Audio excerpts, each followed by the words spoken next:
Welcome students. मैं doctor Sunil Kumar Garg, ABST department, BBD राजकीय महाविद्यालय चिमनपुरा शाहपुरा जयपुर।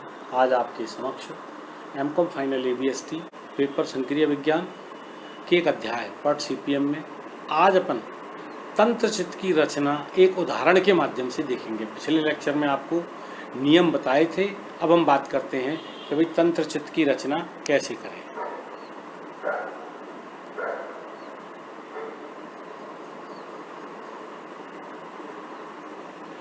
आपके स्क्रीन पर ये एक उदाहरण जो है वह लिखा है, हम इसे एक बार पढ़ते हैं।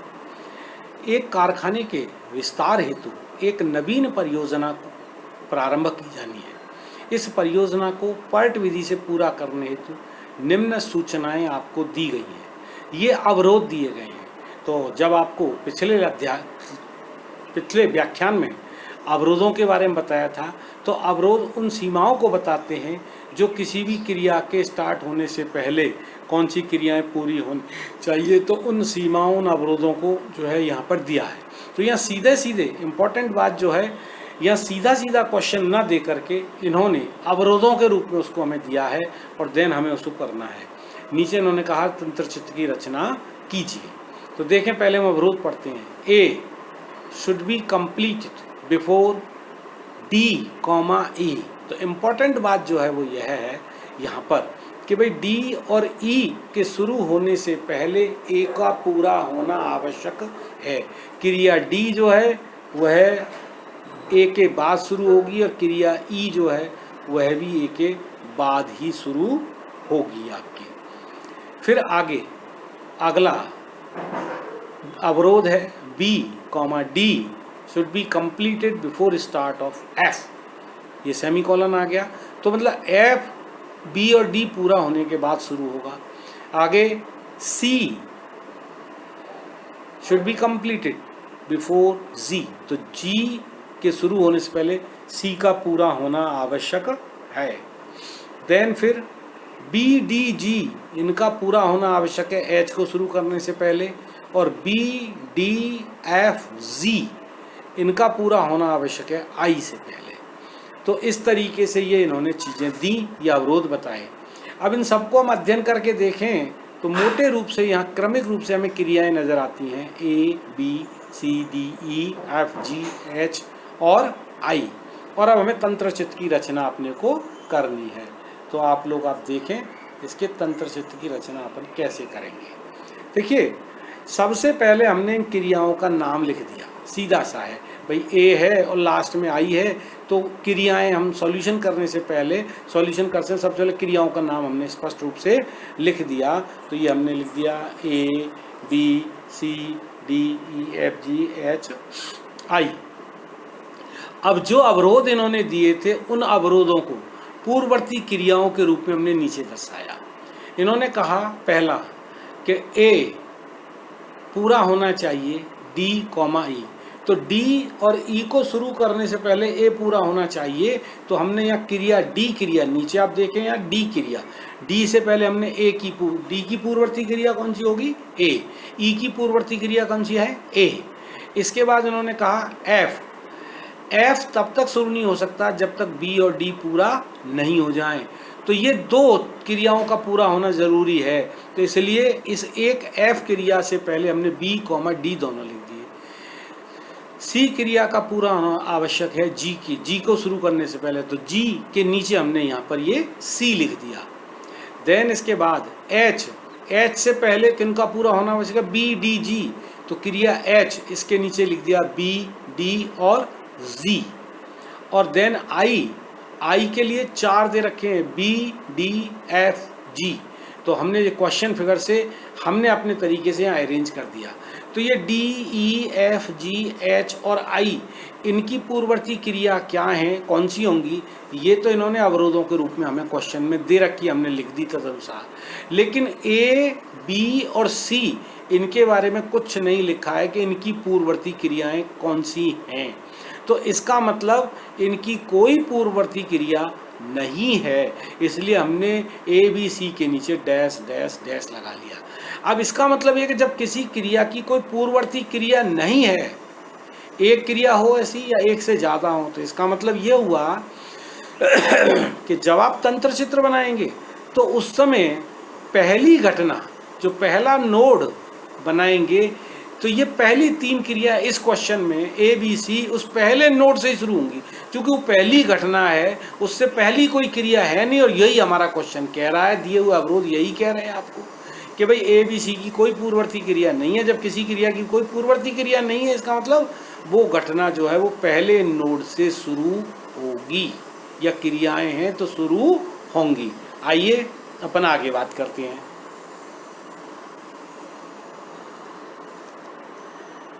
यह आपके समक्ष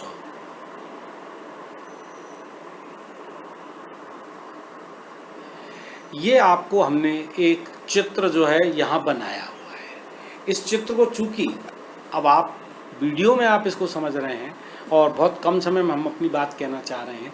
जनरली जब हम चित्र बनाते हैं तो हम जनरली ए बी सी बनाते हैं।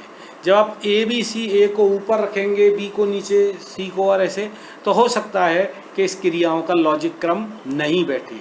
इसलिए इसमें कहीं कोई प्रतिबंध नहीं है कि आप ए को नीचे लेके जाते हैं, कि ए को बीच में रखते हैं, कि ए को आप ऊपर रखते हैं। कुल मिलाकर के बात ये थी कि जो अभी हमने जो अवरोधों के आधार पर क्रिया और उसकी पूर्ववर्ती क्रिया को लिखा, तो उनको ध्यान में रखते हुए हमने पहली 3 क्रियाएं थीं ए बी सी, इनकी कोई पूर्ववर्ती क्रिया नहीं थी, तो हमने पहली घटना बनाई एक घटना के आगे हमने नीचे लिखा ए क्रिया को, और उसके बाद लिखा बी क्रिया को, उसके बाद लिखा सी क्रिया को। तो ए बी सी इनकी कोई पूर्ववर्ती क्रिया नहीं है, तो पहली घटना से शुरू हुई। इसके बाद अगला अवरोध जो आपको आधार पर दिखाया था, फिर आया डी। डी कहाँ से शुरू हो रहा है? ए से। और ई भी कहाँ से शुरू हो रहा है? ए से। तो हमने ए क्रिया, जो कि अब हमने इसमें अपने अंकन कर दिया, घटनाओं को हमने कहा संख्याओं के द्वारा, क्रमों के द्वारा हम प्रदर्शित करते हैं, तो हमने 1 दे दिया। तो दूसरा हमने नोड नीचे दिया, दूसरा ये 2। तो दूसरे नोड से, यानी यहाँ ए क्रिया के पूर्ण होने के बाद में ये 2 क्रियाएं डी और ई ए के पूरा होने के बाद शुरू होंगी, यही हमारा अवरोध कहता है। तो हमने यहाँ से 2 क्रियाएं शुरू कर दी। तो ये डी और ई। इसके बाद आती है क्रिया एफ। एफ क्रिया की प्रोसीडिंग एक्टिविटी जो आपको दे रखी है, जो हमने निकाली, जो हमने पूर्ववर्ती क्रिया के रूप में लिखी, वह है बी और डी। तो लिहाजा हम इनको ध्यान में रखते हुए, अवरोधों को ध्यान में रखते हुए, हमने डी क्रिया को ऊपर रखते हुए बी और डी को एक नोड पे मिलाया। क्योंकि हमारा अवरोध ये कहता है कि भाई एफ वहाँ से शुरू होगी जहाँ बी और डी मिलती हैं, और बी और डी को मिलाना जरूरी है। तो इसलिए हमने तीसरी घटना पर बी और डी को मिला दिया, और ई क्रिया को हमने नीचे रखा। देन उसके बाद में आता है जी। जी शुरू होता है सी से। तो ऊपर बी के ऊपर जो सी घटना थी, जहाँ सी घटना पूरी हो रही है, चौथे जो सी क्रिया है, चौथी घटना चौथे नोड पर पूरी हो रही है, लिहाजा हमने वहाँ से उससे आगे शुरू कर दी हमने जी। अब इसके बाद फिर वो कहते हैं कि जहाँ बी डी और जी मिलती है वहाँ से एच शुरू होगी। बी डी और जी जहाँ मिलती है। अब आप देखिए कि जी एक्टिविटी का, जी क्रिया का जो शीर्ष नोड है वो 5 है।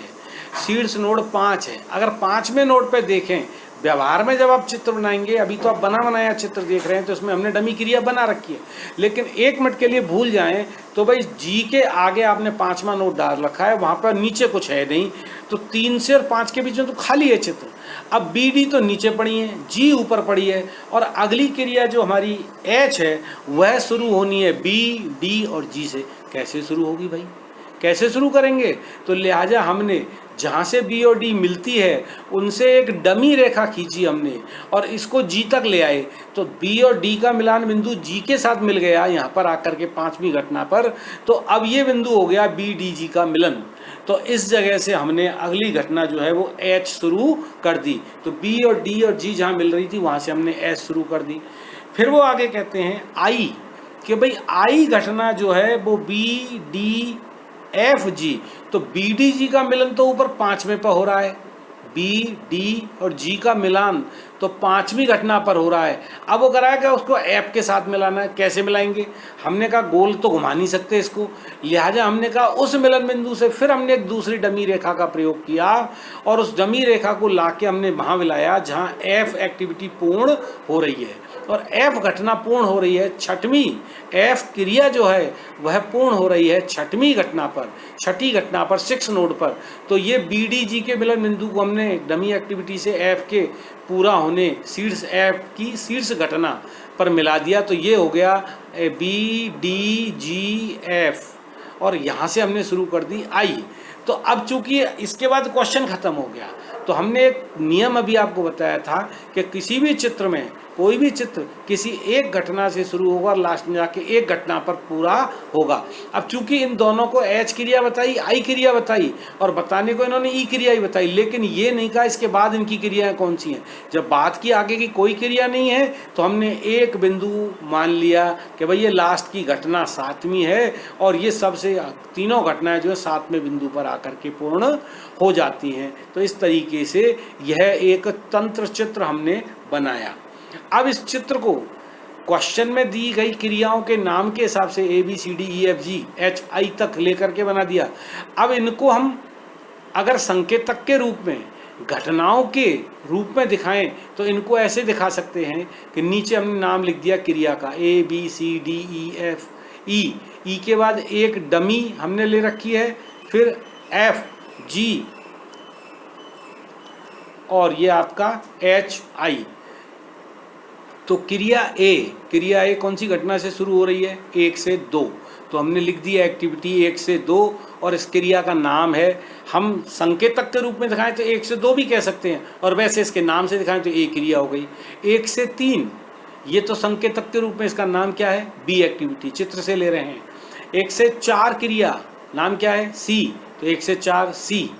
फिर बात आती है आपके 2 से 3 नाम है क्रिया का डी, चित्र में ऊपर देख लें, नीचे हम उसे संकेतक के रूप में दिखा रहे हैं। एक क्रिया डी के बाद ई, 2 से 7, तो 2 से 7 में हमने दिखा दिया ई।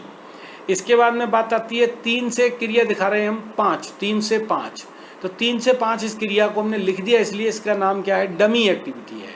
एक दिखा रहे हैं हम 3 से 6, इस क्रिया का नाम है एफ, हमने एफ लिख दिया।